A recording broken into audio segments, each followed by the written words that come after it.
나는 지금 혼란스럽고 뭘 어떻게 해야 할지 모르겠다.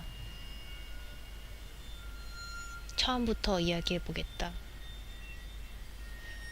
5년 전 우리 옆집에 살던 찰스가 말하길 14살짜리 아들이 사라졌다고 했다.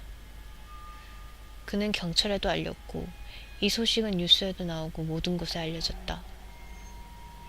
나와 내 아내는 안타까운 마음에 옆집 부부를 도울 일이 있으면 언제든 돕겠다고 했다. 시간이 흘러 몇 년이 지나자 우리는 아직도 찰스의 아들을 찾지 못한 걸 보면 그 아들은 이미 어디선가 잘못되었을 것이라고 자연스럽게 생각하게 되었다. 그럼에도 불구하고 아내와 나는 찰스 부부에게 그런 내용에 대해 한 번도 묻지 않았다. 찰스와 그의 아내는 날이 따뜻할 때면 종종 우리를 초대해 같이 바베큐를 해먹곤 했는데 그들을 보면 아들이 행방불명 되기 전과는 많이 달라졌다는 것을 느낄 수 있었다. 찰스의 아내 캐시는 눈에 띄게 말수가 줄었고 찰스는 항상 어색하고 불안해 보였다. 하지만 아들을 잃고 나서 그들이 그렇게 변한 것은 전혀 이상한 일이 아니라고 생각했다. 그렇게 또 몇 년이 흘러 지난주였다. 쓰레기를 버리러 나가고 있었는데 찰스가 다가와서는 삽을 좀 빌릴 수 있겠냐고 물었고 나는 주저하지 않고 안으로 들어가 내가 가진 삽 중에 제일 좋은 걸로 들고 나왔다. 나는 삽이 왜 필요하냐고 묻지도 않았고 찰스도 그저 뒷마당에 할 일이 좀 있어서 그런다며 내일 돌려주겠다고 했다. 그러고는 자기 집 뒷마당 쪽으로 사라졌다. 나는 쓰레기를 다 버리고 위층에 있는 내 방으로 올라갔다. 그 방 창문에서는 찰스의 뒷마당이 바로 보였는데 찰스가 아주 큰 구멍을 파내고 있는 것이 보였다. 올해 56살이던 찰스에게는 조금 힘들어 보였고 맘에 걸린 나는 다른 삽을 들고 가서 도와주어야겠다고 생각했다. 삽을 들고 내려가 찰스의 뒷마당으로 들어가서 그를 부르자 나를 보더니 달려와서는 괜찮다고 그냥 가라며 떠밀었다. 나는 별일 아니니 도와주겠다고 했지만 그저 밀어낼 뿐이었다. 영문도 모른 채 나는 집으로 돌아왔고 이상한 느낌이 들어 창문으로 찰스가 뭘 하는지 몰래 지켜보기로 했다.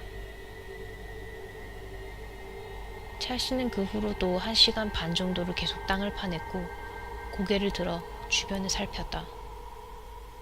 누군가 자기를 보고 있는지 확인하기 위한 것 같았다.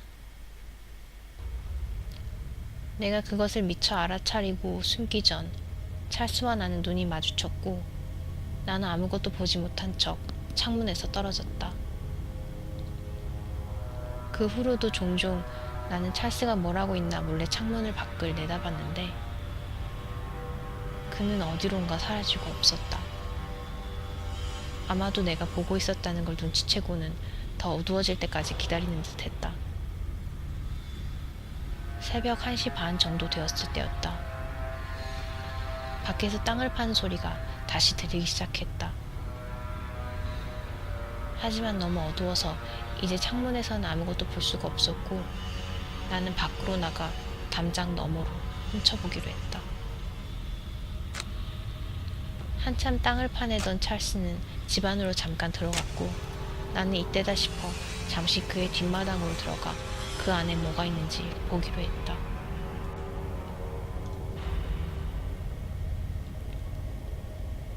달빛 아래로 비추는 구멍 안에 있던 그것은 파헤쳐진 흙 사이로 튀어나와 있는 까만 쓰레기 봉투였다.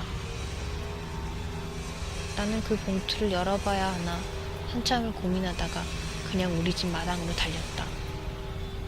그리고 그것은 좋은 선택이었다. 찰스가 곧바로 다시 돌아왔기 때문이었다. 그리고는 무엇을 하려는지 다시 집 뒤쪽으로 사라진 뒤 보이지 않았다.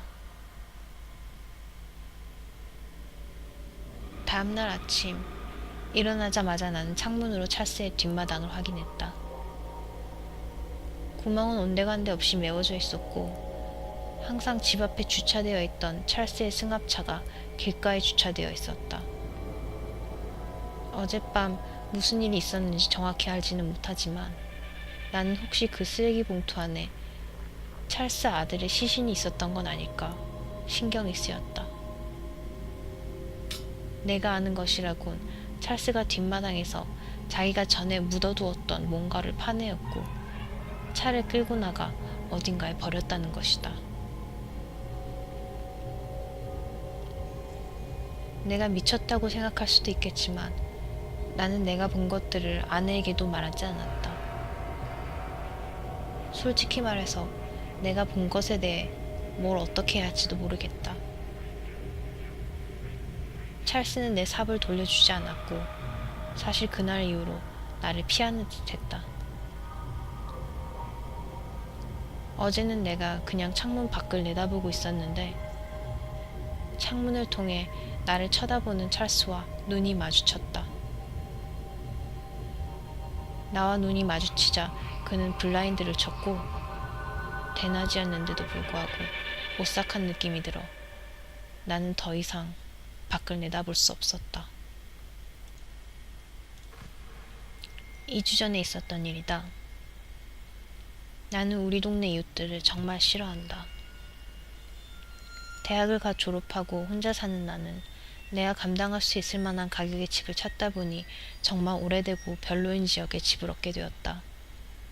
그래서인지 주변의 모든 이웃들도 마음에 들지 않았는데 한쪽에 사는 이웃집은 항상 음악을 크게 틀어 나를 짜증나게 하고 다른 한쪽에 사는 사람들은 내가 여태껏 만나본 사람들 중 가장 소름 끼치는 사람들이다. 그 집에는 2명이 사는데 한 명은 60대로 보이는 불친절해 보이는 여자이고 다른 한 명은 한눈에 봐도 정신적으로 문제가 있는 듯한 조금 더 어린 여자였다. 하지만 그 둘이 무슨 관계 있는지는 알지 못한다. 나는 종종 현관 앞에 앉아 있곤 하는데 그럴 때마다 나이가 더 많은 여자가 어려 보이는 여자 등을 받치고 있는 것을 보곤 한다.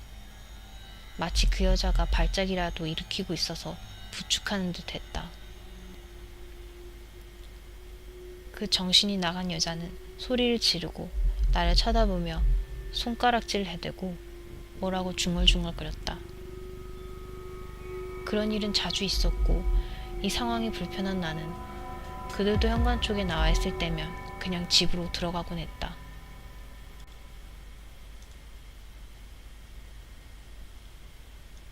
어느 날 밤이었다.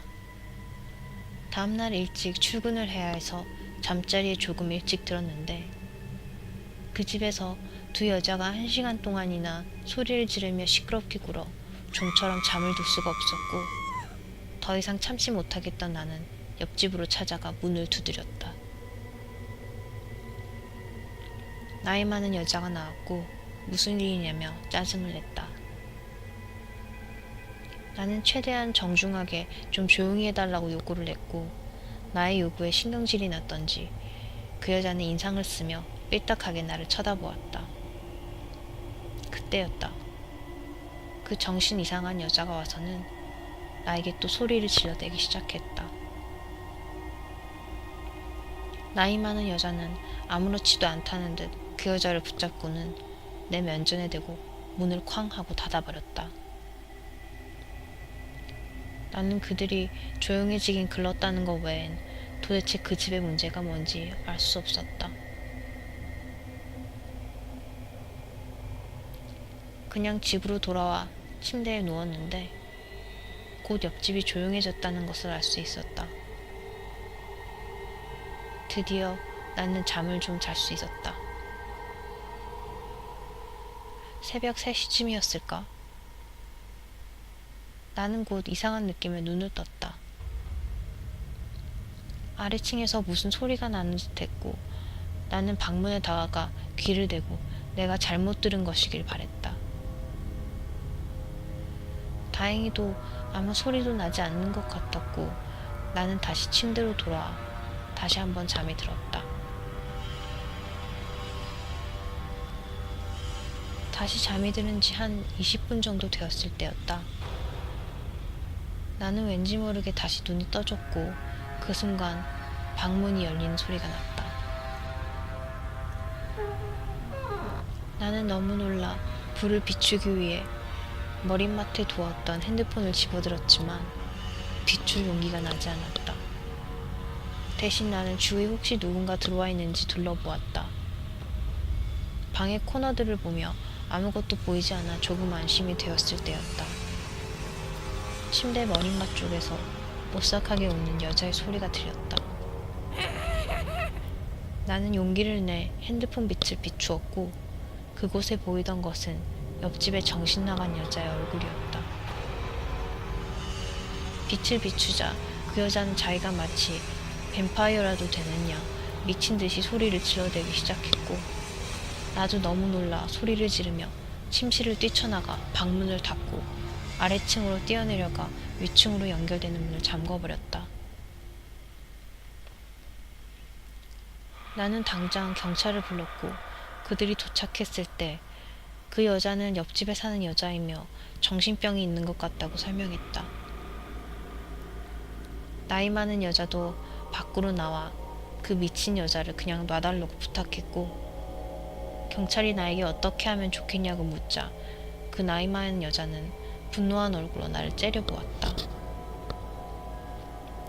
나는 이번엔 그냥 넘어가겠다고 했지만 그 후로도 나를 대하는 태도는 변하지 않았다. 이 일이 있으므로 나는 심각하게 이사를 생각 중이다. 나이 많은 여자가 나를 정말 싫어하는 것도 문제지만 그 정신 나간 여자는 그냥 오싹할 뿐만이 아니라 나를 위험하게도 하기 때문이다.